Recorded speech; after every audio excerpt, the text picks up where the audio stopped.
एक पति पत्नी रहते थे, तो पत्नी से पति का बहुत लगाव था और पत्नी भजन करने वाली थी और पति उद्दंड स्वभाव का था, पर उसका पत्नी से बहुत लगाव था।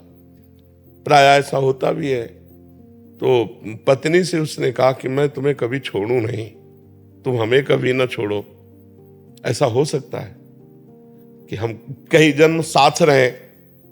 तो विद्वान थी, उसने कहा ऐसा कभी नहीं हो सकता, ये केवल इसी जन्म में है। तो उसने कहा मैं तुम्हें कभी नहीं छोड़ना चाहता। तो बोले एक उपाय है, आप भगवान का भजन करो और भगवान से मांगो, तो अगला जन्म भी भगवान दे देंगे और हमारा आपका संयोग करा देंगे। तो उसने कहा कैसे भगवान का भजन करें? तो उनका हमारे गुरुजी हैं, आएंगे हम आपको दीक्षा दिला देंगे। तो उनके गुरुजी जब समय पे आए तो उन्होंने दीक्षा के लिए कहा। तो गुरुजी ने कहा स्नान करके आओ।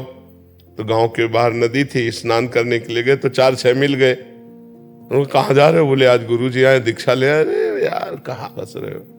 तो वो ऐसे आ गया। उसने कहा हम दीक्षा नहीं लेंगे ऐसे।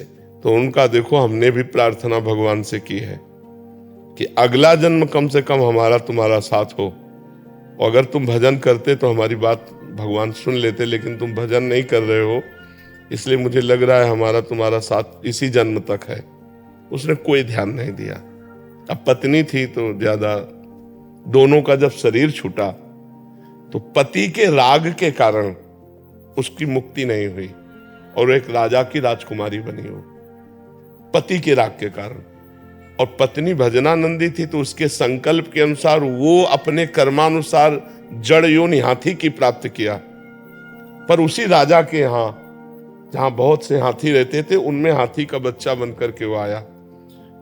अब वो पशु था, तो उसको पूर्व जन्म में ऐसी पत्नी तपस्विनी मिली थी, तो उसके प्रताप से जब राजकुमारी को देखा तो उसको याद आ गया, तो मेरी पत्नी है। अब मिले कैसे, बतावे कैसे? तो दूर से वो, जैसे कभी राजकुमारी हाथियों को देखने के जाती, वो चिल्लाता, लेकिन अब नजदीक जाने नहीं दे सकते। राजकुमारी का अलग, हाथी का अलग। जब राजकुमारी का स्वयंवर का दिन आया तो नए नए हाथियों को सजा के खड़ा किया, तो वो भी नौ किशोर अवस्था का हाथी हुआ, तो रो रहा था, खाना पीना सब छोड़ दिया था।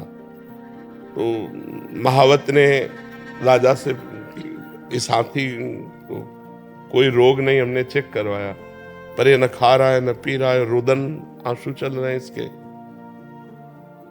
राजकुमारी भजन करने वाली थी, उसने दृष्टि से देखा।